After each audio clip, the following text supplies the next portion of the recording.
Good morning, ladies and gentlemen, and thank you for showing up so early for the competition. We truly all appreciate it. My name is Henning Nielsen from Denmark, and it is a great pleasure being here at the Vintersgarden with you. I'm very excited about being here. But first of all, for those of you who don't know Denmark, Denmark is a tiny country in Scandinavia. And if you ever come to visit, and trust me, you will all be more than welcome. Just remember to have your passports in your pockets at all times. You may wonder why. It's because the country is so small. When you trip, there's a real danger of falling into another country. 3 years ago, I was visiting a country that does not have these problems at all. I was visiting China. And in China, I learned an amazing skill. I learned the ancient art of eating with, wait for it, chopsticks. I did. And as a chef myself, I was amazed at the kind of time, dedication, and precision they put into such a simple thing as eating. And I said to myself, Henning, you got to learn it. And 3 weeks later, I was the king of the chopsticks. I must admit, I even tried the Chinese diet. Heard about it? Well, basically you just choose 1 chopstick instead of 2. And poke stuff around. I must admit I had to cheat when I brought the soup. I used a spoon, but then again, nobody's perfect. A spoon is kind of the top of European eating evolution. It is built for quantity and speed, 2 things we love in Europe. Also, when you glance into the beauty of the reflection of the spoon, it is indeed a thing of terrifying beauty. Of course, it could just be me. I am one of the few people in the world that looks better in the reflection of the spoon than in real life. So sad, so true. Moving on. A spoon is made out of metal. When you heat up metal just a little bit, it gets soft, and you can shape it into anything you want, like a butter knife. A butter knife is a conundrum, originally if you want. I'll tell you why. It has 2 sides. It has a dull side and a sharp side. And even though it is for eating, you cannot eat with it. One of the mysteries of the universe, I suppose. If you want to eat, you're going to need a fork, and you're ready to go. Take it from a chef. If you don't know where it's been, don't put it in your mouth. That's a great advice for many aspects of life, actually. So, when visiting a restaurant, always remember to have a handkerchief to clean up your tools before the meal. That way, you probably won't get sick. After the meal, however, problems might occur. Some pieces of the meal simply refuses to leave your mouth. They're stuck between your teeth.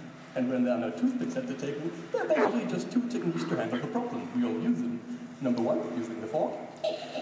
Number 2, using the fingers. My advice to young people, try to combine those 2 techniques to get the real big pieces out.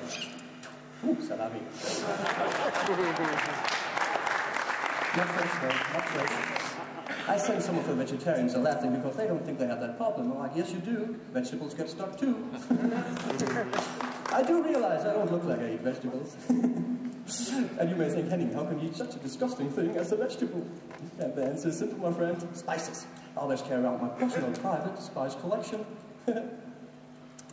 This one is for vegetables. It's a mixture of salt and chili. You may ask, why salt and chili? It's because salt brings out the natural flavors of the vegetable, and the chili kills it completely. How much to put on the vegetable depends indeed on the disgustingness of the vegetable. In this case, with this courage, I would say approximately. This should do the trick. Yeah, just enough to cheat your brain to believe this disgusting piece of carrot is a delicious piece of meat, like this sausage over here. Of course, your brain is smart. It will only believe it for a second before it realizes it's still just a dirty vegetable.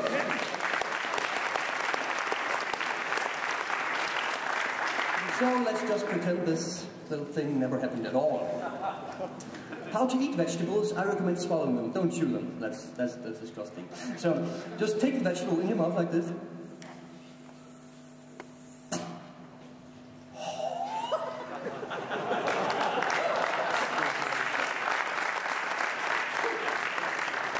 Too much chili. Now the carrot is moving towards the stomach. Arriving in the stomach has no idea what to do with the carrot. It's way too big. So, what I do is I chop it up inside my stomach. How to do it? Pretty simple. I swallow razor blades. Oh, no. You may think, hey, is that not slightly dangerous, swallowing razor blades? No, not at all. I took a little string, I tied it to a razor blade, so in case of emergency, I could pull it out. So what I do is, I take the razor blade, I'll hold it on my palm,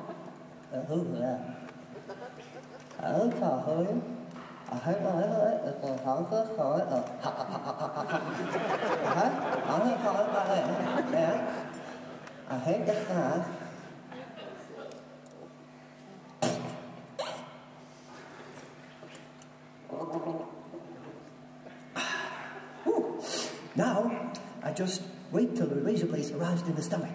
Then I grab it with my spine, like this. I hold the carrot with my lungs, like this. And then I just chop it. From the outside, it will look something like this. Chop, chop, chop, chop, chop, chop, chop.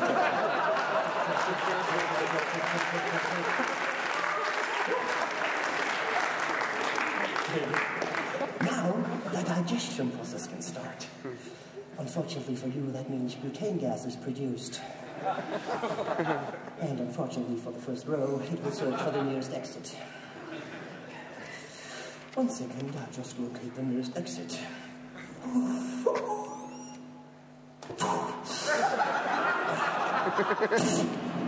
Wunderbar.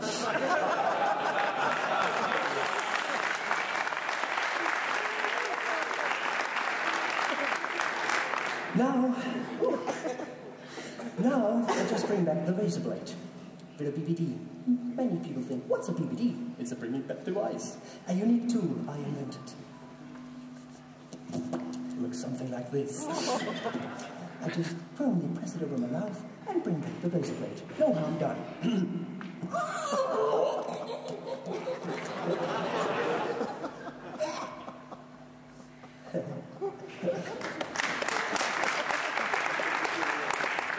There is supposed to be a string attached to the razor blade. 1 second. Maybe it fell off.